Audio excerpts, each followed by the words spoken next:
ಯಾರು ಮಂತೇಶ್?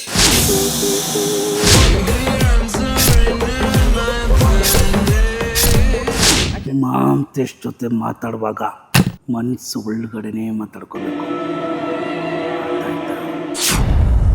ಆಮೇಲೆ Toyota resign ಮಾಡಿ ಬಂದು ಇಲ್ಲಿ ಅಭಿನಯ ತರಂಗ ಅಂತ ಒಂದು ಶಾಲೆಯಲ್ಲಿ ಆಕ್ಟಿಂಗ್ ಡಿಪ್ಲೊಮಾ ಮಾಡಿದೆ. ಇವತ್ತು ನಾನು ಅದು ಬಿಟ್ಟು ಲೈಫ್ ನ ಅಡ ಇಟ್ಟಿದ್ದೀನಿ. ಯಾಕಂದ್ರೆ ಇಲ್ಲಿ ನಾನು ಏನಾದ್ರು ಪ್ರೂವ್ ಮಾಡ್ಲೇಬೇಕು. ಇಂಡಸ್ಟ್ರಿ ಬಂದ್ಮೇಲೆ ಅದು ಇದಕ್ಕೆ ಒಂಚೂರು ಶೈನಿಂಗ್ ಹೊಡಿತಿದೆ. ಅದು ಬಿಫೋರ್ ಇನ್ನೂ ಕಪ್ಪಿದ್ದೆ.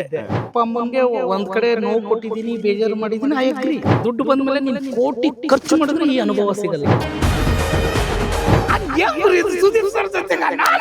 ಪ್ರೇಮಾಂಕುರಗಳು ಯಾವ್ದು ಇಲ್ಲ. ನಾನು ಯಾವಾಗ್ಲೂ ಮನೆ ಊಟ ಇಷ್ಟಪಡ್ತೀನಿ. ರೊಟ್ಟಿ, ಬೇಳೆ, sambar. I don't give your money. I don't give your powder. I will catch your man. Keep my housekeeping.